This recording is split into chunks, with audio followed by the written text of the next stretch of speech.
नमस्कार. स्पर्धा परीक्षांमध्ये हमखास गुण मिळवून देणाऱ्या एका अत्यंत महत्त्वाच्या विषयावरच्या या विशेष चर्चेत आपलं स्वागत आहे. आज आपण मराठी व्याकरणातला शब्दसिद्धी हा घटक अगदी सोप्या, सहज भाषेत समजून घेणार आहोत. चला तर मग थेट सुरुवात करूया. सुरुवातच करूया एका प्रश्नानं जो दिसायला खूप सोपा आहे पण तितकाच गोंधळात टाकू शकतो. शब्द आहेत घर घर आणि देवघर. आता बघा, दोन्ही शब्दांमध्ये घर हा शब्द आहे, पण त्यांच्या तयार होण्याच्या पद्धतीत जमीन आसमानाचा फरक आहे. नेमका काय आहे हा फरक? याच प्रश्नाचं उत्तर आपल्याला शब्दसिद्धीच्या अभ्यासात मिळणार आहे. आजच्या आपल्या चर्चेचे हे 5 महत्त्वाचे टप्पे असतील.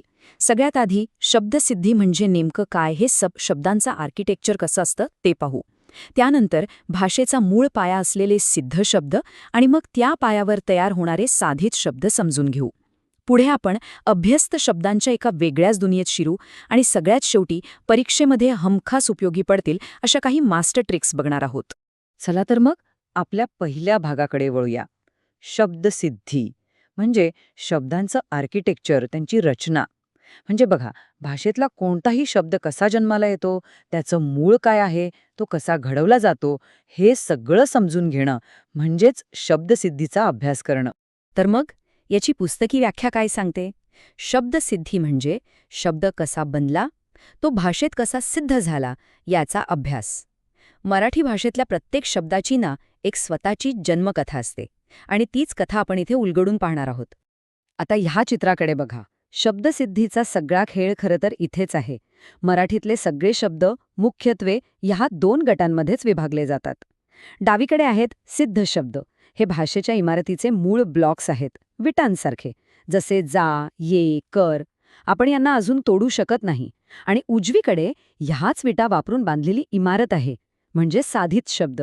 म्हणजे बघा, कर या मूळ शब्दापासून करून, करणारा किंवा प्रतिकार असे कितीतरी नवीन शब्द आपण घडवतो. हाच तो फरक, पाया आणि त्यावरची उभारणी. तर आता आपण आपल्या दुसऱ्या टप्प्याकडे आलेलो आहोत. सिद्ध शब्द. जसं आपण मगाशी म्हटलं, हे शब्द म्हणजे मराठी भाषेचा खरा पाया आहेत. हे मूळ आणि अविभाज्य शब्द आहेत, ज्यांच्यापासूनच आपल्या भाषेचा विस्तार होत जातो. सिद्ध शब्द म्हणजे नेमकं काय? तर भाषेतले मूळ शब्द किंवा धातू. सोप्या भाषेत सांगायचं तर क्रियापदाचं मूळ रूप. उदाहरणार्थ, जा, ये, कर, खा, पी. परीक्षेसाठी ही गोष्ट पक्की लक्षात ठेवा. जेव्हा तुम्हाला सिद्ध शब्द ओळखायला सांगतात, तेव्हा पर्यायांमधून क्रियापदाचं मूळ रूप शोधायचं असतं. आता सिद्ध शब्दांमध्ये एक खूप महत्त्वाचा उपप्रकार आहे, तो म्हणजे तत्सम शब्द. या शब्दाची फोड केली की अर्थ लगेच कळतो. तत् म्हणजे त्याच्या आणि सम म्हणजे सारखा. म्हणजे कोणासारखा? तर संस्कृतसारखा. जे शब्द संस्कृतमधून जसेच्या तसे म्हणजे कोणताही बदल न होता मराठीत आले आहेत, त्यांना आपण तत्सम शब्द म्हणतो. आता हे तत्सम शब्द लक्षात कसे ठेवायचे? त्यासाठी ही एक सोपी पद्धत आहे. इथे आपण त्यांना वेगवेगळ्या गटांमध्ये विभागलं आहे. निसर्ग, शरीर, नातेसंबंध, देवधर्म असं वर्गीकरण केल्यामुळे काय होतं की अग्नी, मस्तक, पिता, मंदिर हे शब्द कोणत्या प्रकारचे आहेत हे लक्षात ठेवणं खूप सोपं जातं. आणि ही आहे एक जबरदस्त स्मार्ट ट्रिक. परीक्षेच्या वेळी तुमचा वेळ वाचवण्यासाठी ही खूप उपयोगी पडेल. ज्या शब्दांमध्ये सहसा जोडाक्षरं असतात, जसं की प्रित्यर्थ किंवा श, ज्ञ, त्र यांसारखी अक्षरं दिसतात, ते शब्द बहुतेक करून तत्सम शब्दच असतात. हा एक महत्त्वाचा क्लू आहे जो लक्षात ठेवायलाच हवा. चला, भाषेचा पाया तर आपण बघितला. आता त्या पायावर इमारत कशी बांधली जाते ते पाहूया. आता आपण साधित शब्दांच्या जगात प्रवेश करत आहोत. सिद्ध शब्द हे मूळ होते, तर साधित शब्द हे त्या मूळ शब्दांपासून घडवले जातात. म्हणजे मूळ शब्दाला काहीतरी जोडून एक नवीन शब्द बनवण्याची ही एक प्रक्रिया आहे. साधित शब्द बनवण्याचे मुख्य 4 मार्ग आहेत. पहिला, उपसर्ग घटित, जिथे शब्दाच्या आधी काहीतरी जोडलं जातं. दुसरा, प्रत्यय घटित, जिथे शब्दाच्या नंतर काहीतरी जोडलं जातं. तिसरा आहे सामासिक, ज्यात 2 पूर्ण शब्द एकत्र येतात. आणि चौथा, अभ्यस्त, ज्यात शब्दांची पुनरावृत्ती होते. आता आपण यातल्या प्रत्येक प्रकाराला जरा जवळून पाहूया. चला, पहिला प्रकार बघूया. उपसर्ग घटित. उपसर्ग म्हणजे शब्दाच्या सुरुवातीला लागणारा एक छोटा शब्द किंवा अक्षर. आणि गंमत म्हणजे हा उपसर्ग मूळ शब्दाचा अर्थ पूर्णपणे बदलून टाकू शकतो. बघा ना, हार म्हणजे पराभव, पण त्याला उप हा उपसर्ग लागला की उपहार म्हणजे भेटवस्तू होतो. तसंच कार या शब्दाला प्रति लागल्यावर प्रतिकार म्हणजे विरोध होतो. आहार, विहार, गैरसमज ही सगळी याचीच उत्तम उदाहरणं आहेत. आता उपसर्गाच्या अगदी उलट प्रत्यय घटित. इथे नवीन अर्थ देणाऱ्या शब्द किंवा अक्षरं मूळ शब्दाच्या शेवटी जोडली जातात आणि त्यालाच आपण प्रत्यय म्हणतो. जसं की भांड या शब्दाला खोर हा प्रत्यय लागला की भांडखोर हा नवीन शब्द तयार होतो. तसंच जन शब्दाला ता लागून जनता बनतो. आणि हो, परीक्षेसाठी हे लक्षात ठेवाच, शिलाई, लढाई या शब्दांमध्ये आई हा प्रत्यय लपलेला आहे, जो हमखास विचारला जातो. तिसरा प्रकार आहे सामासिक शब्द. हा ओळखायला तसा सोपा असतो. इथे दोन पूर्णपणे वेगळे आणि अर्थपूर्ण शब्द एकत्र येतात. आठवतंय, आपण सुरुवातीला देवघर या शब्दाबद्दल बोललो होतो? ते हेच आहेत. इथे देव आणि घर हे दोन्ही स्वतंत्र अर्थपूर्ण शब्द आहेत. ते एकत्र आले आणि देवघर हा जोडशब्द तयार झाला. पोळपाट म्हणजे पोळीसाठी पाट किंवा निळकंठ म्हणजे ज्याचा कंठ निळा आहे तो. ही सगळी याची उदाहरणं आहेत. आणि आता आपण पोहोचलो आहोत आजच्या चर्चेतल्या सगळ्यात महत्त्वाच्या टॉपिककडे. साधित शब्दांमधला चौथा आणि परीक्षेच्या दृष्टीने अत्यंत महत्त्वाचा प्रकार म्हणजे अभ्यस्त शब्द. यावर परीक्षेत हमखास प्रश्न विचारले जातात, त्यामुळे यावर आपण विशेष लक्ष केंद्रित करणार आहोत.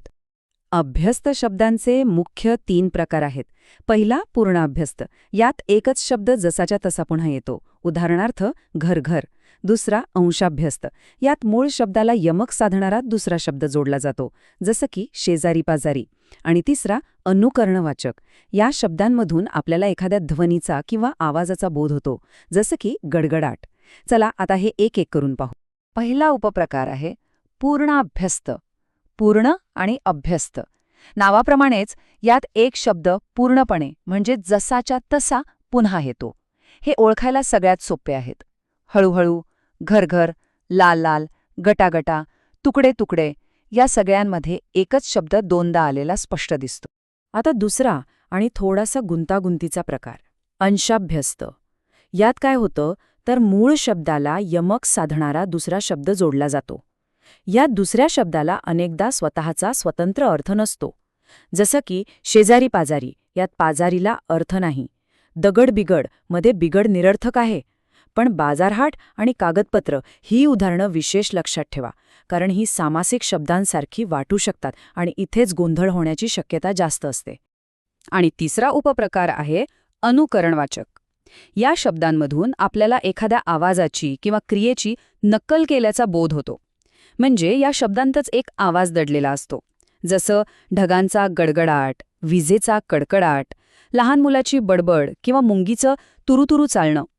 जर शब्दातून आवाज किंवा ध्वनी जाणवत असेल तर तो अनुकरणवाचक शब्द असतो. चला, आता आपण शेवटच्या आणि सगळ्यात जास्त व्यावहारिक भागाकडे आलो आहोत. आतापर्यंत जे काही आपण शिकलो त्याचा परीक्षेमध्ये नेमका कसा उपयोग करायचा, MPSC आणि सरळ सेवा परीक्षांमध्ये यावर प्रश्न कसे विचारले जातात ते पॅटर्नच आपण आता उलगडून पाहूया. तर इथे काही ट्रिक्स आहेत ज्या वापरून उत्तरं पटकन शोधता येतात. Trick number 1. पर्यायांमध्ये जा, ये, कर असे मूळ धातू दिसले की डोळे झाकून सिद्ध शब्द निवडा. 2. गटात न बसणारा शब्द ओळखताना करून हा कर पासून बनलेला साधित शब्द आहे हे लक्षात ठेवा. 3. जोड्या लावा प्रकारच्या प्रश्नात आधी सिद्ध शब्द जसे जा, ये किंवा अभ्यस्त शब्द जसे घर यांची जोडी लावा. उत्तर लगेच मिळतं. आणि 4. सगळ्यात महत्वाची, बाजारहाट, कागदपत्र हे शब्द सामासिक नसून अंशाभ्यस्त आहेत हा गोंधळ अजिबात होऊ देऊ नका. आता उपसर्ग आणि प्रत्यय ह्यात नेहमीच गोंधळ होतो की शब्दाच्या आधी काय लागतं आणि नंतर काय. त्यासाठी ही एक सोपी मेमरी टिप आहे. मराठी वर्णमालेत उ हे अक्षर आधी येतं, बरोबर? म्हणून उपसर्गसुद्धा शब्दाच्या आधी येतो. ही छोटीशी गोष्ट परीक्षेच्या दबावात खूप मोठी मदत करून जाते. आणि जाता जाता तुमच्यासाठी एक विचार करायला लावणारा प्रश्न. आपण पाहिलं की देवघर म्हणजे देव अधिक घर हा सामासिक शब्द आहे. मग बाजारहाट म्हणजे बाजार अधिक हाट हा शब्द सामासिक का नाही? त्याला अंशाभ्यस्त का मानलं जातं? याचं उत्तर आजच्या आपल्या चर्चेतच दडलेलं आहे. यावर नक्की विचार करा आणि आपला अभ्यास अधिक पक्का करा.